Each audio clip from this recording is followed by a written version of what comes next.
Magandang araw sa lahat. Ako nga pala si Jihal Sagarino at ngayong araw ay may bago na naman tayong pag-uusapan.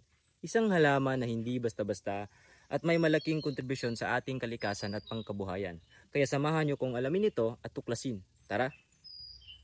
Ito ang Nipa tree, nakilala bilang Nipa regionally. Ito ay may scientific name na Nipa fruticans. Ito ay parehong mangrove species at pioneer species.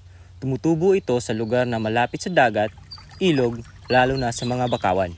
May dalawang klase ang bulaklak nito. Ang male inflorescence na mahaba at may maliit na bulaklak. At female inflorescence na bumubuo ng prutas. Ganito pala ang bunga nito. At ganito naman ang laman. Masarap itong kainin, hindi nakakasawa at masustansya. Pero higit pa sa hitsura, napakahalaga ng nipa tree sa ating komunidad. Una ay sa medisina. Ang dagta nito ay ginagamit sa tradisyonal na panggagamot para sa sakit ng ulo at iba pa. Ikalawa sa ekonomiya, napakaraming gamit. Pwede itong gawing asukal, suka at inuming alkohol gaya ng tuba.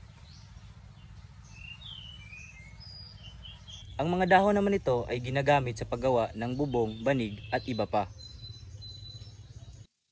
Ikatlo sa kalikasan. Malaki ang papel nito sa kalikasan.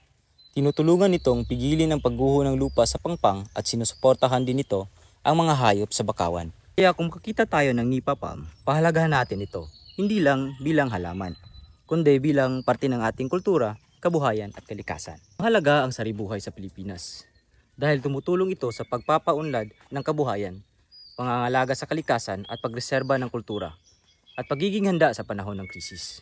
Ito ay nagpapalakas ng kakayahan ng bawat Pilipino na hindi lubos umasa sa iba. Yun lamang po at maraming salamat.